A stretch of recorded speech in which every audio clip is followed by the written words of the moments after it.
Dis donc, je ne savais pas qu'il y avait autant de sites et de ressources pour les bûcherons et les amoureux du bois. Je découvre plein de nouveaux endroits amusants. Mais tous ces nouveaux sites me demandent parfois des informations et j'ai de la misère à savoir lesquelles je peux donner et celles que je dois garder pour moi. Ne te fais donc pas de soucis, on va t'expliquer tout ça.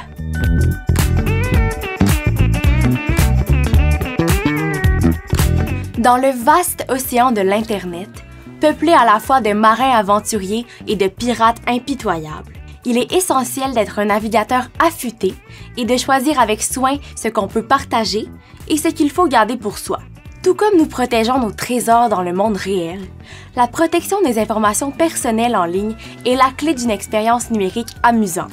Il y a plusieurs manières de partager ces informations personnelles en ligne. Tu les partages directement lorsqu'on te le demande dans un formulaire, comme quand tu t'inscris à un nouveau jeu et qu'on te demande ton adresse courriel et de créer un nom d'utilisateur. Tu les partages quand tu parles à tes amis sur une application de messagerie ou sur un jeu en ligne en leur parlant de tes hobbies ou de ton sport préféré. Ou encore, tu partages des informations personnelles quand tu donnes la permission à une application d'avoir accès à quelque chose. Par exemple, en acceptant de donner tes données de localisation lorsque Google Maps veut savoir où tu te trouves. Mais, partager trop d'informations personnelles en ligne peut t'exposer à toute une série de risques potentiels. Car l'océan numérique n'est pas dépourvu de pièges. Certaines informations peuvent être utilisées contre toi si elles tombent entre de mauvaises mains, comme celles des pirates de l'Internet. Avec seulement quelques détails, ils peuvent essayer de se faire passer pour toi à des fins malveillantes, comme pour s'emparer de tes comptes importants ou même créer des comptes de banque à ton nom. Le partage de données de localisation peut également constituer un risque pour ta sécurité. Tout comme tu ne voudrais pas qu'un pirate sache où se trouve ton bateau, tu ne voudrais pas non plus qu'un inconnu puisse te trouver dans la vraie vie pour te causer des ennuis. Si tu n'es pas prudent avec ce que tu partages en ligne, tu pourrais sans le savoir partager d'autres détails sur toi qui peuvent être utilisés pour faire du mal. Récemment, les outils d'intelligence artificielle ont commencé à être utilisés par des pirates pour piller les voyageurs comme toi. Les mêmes outils que ceux utilisés pour créer des filtres drôles et des mimes amusants peuvent être utilisés pour recréer ta voix et ton visage. Cette version de toi générée par l'intelligence artificielle peut dire et faire des choses que tu n'as jamais faites. C'est pourquoi on les appelle des deepfakes ou du contenu hyper truqué. Il faut faire attention à ces imposteurs. Certaines personnes ont déjà reçu des appels d'une version hyper truquée d'un de leurs proches leur demandant de l'argent. C'est un type d'arnaque qui devient de plus en plus commun. Souviens-toi, une fois que tu mets quelque chose sur Internet, on ne peut pas savoir qui y aura accès, même si tu supprimes tes comptes. Si quelqu'un sauvegarde ce que tu as publié, tes informations privées peuvent être réutilisées par de méchants pirates. Même en envoyant tes détails personnels que par des communications privées, des bandits numériques peuvent prendre le contrôle de l'appareil d'un de tes amis ou même de tes sites préférés, leur donnant potentiellement accès à tous tes messages et tes informations confidentielles. C'est pourquoi il faut prendre des bonnes décisions quant à ce que tu publies en ligne et ce que tu partages avec l'Internet pour que ce qui est important reste toujours protégé. Qu'est-ce que vous me conseillez pour que je puisse naviguer de manière sécuritaire? Pour entreprendre ton voyage numérique en toute sécurité et protéger ton bateau de toute attaque, tu dois comprendre la différence entre les informations qui peuvent être partagées ouvertement et celles qui doivent être gardées pour toi. Voici un guide pour t'aider à naviguer dans ces eaux numériques. Tu peux partager certaines informations de base, comme ton prénom, ton signe astrologique ou ton emplacement géographique général, comme ta ville ou ta province, par exemple.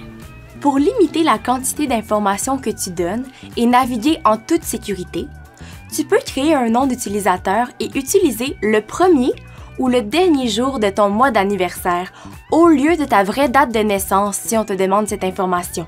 Tu peux aussi parler de tes passions et de tes intérêts principaux à condition de ne pas donner trop de détails.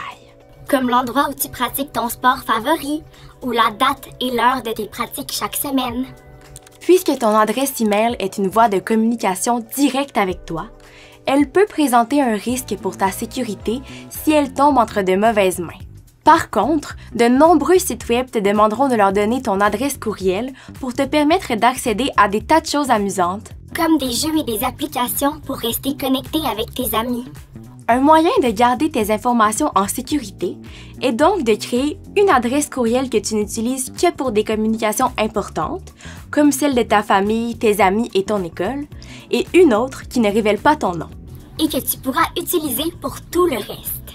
Ne donne pas d'informations sensibles comme ton adresse complète ou ton numéro de téléphone. Ces informations sont comme des trésors cachés dans un coffre. Que seule ta famille et tes meilleurs amis devraient connaître. Protège les informations financières de ta famille, comme la banque que tes parents utilisent et leur numéro de carte bancaire, comme s'il s'agissait de pierres précieuses. N'entre ces informations que sur des sites fiables et demande l'aide d'un adulte à qui tu fais confiance si tu n'es pas certain de la sécurité de quelque chose que tu veux acheter.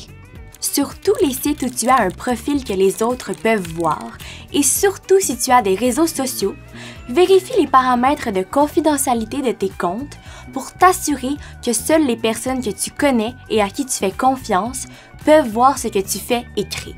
Ce conseil s'applique autant pour les comptes de jeux, de messages instantanés, que pour les profils créés pour les outils que tu utilises à l'école, par exemple.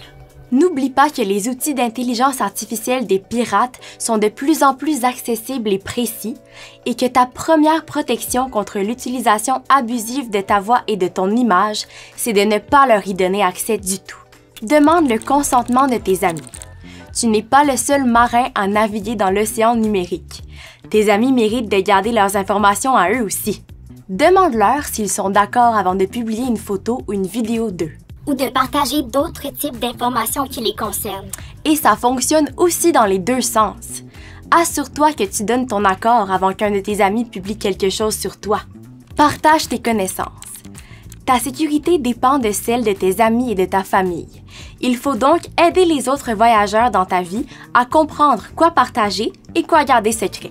Maintenant que tu sais comment te protéger des cyberpirates, assure-toi que tes proches adoptent les mêmes habitudes sécuritaires que toi. En naviguant en toute confiance sur ces mers numériques, tu pourras profiter des avantages de l'Internet tout en protégeant tes informations personnelles contre les tempêtes digitales. Et les pirates électroniques. Parfait. Me voilà mieux équipé pour naviguer l'océan numérique en évitant les pirates.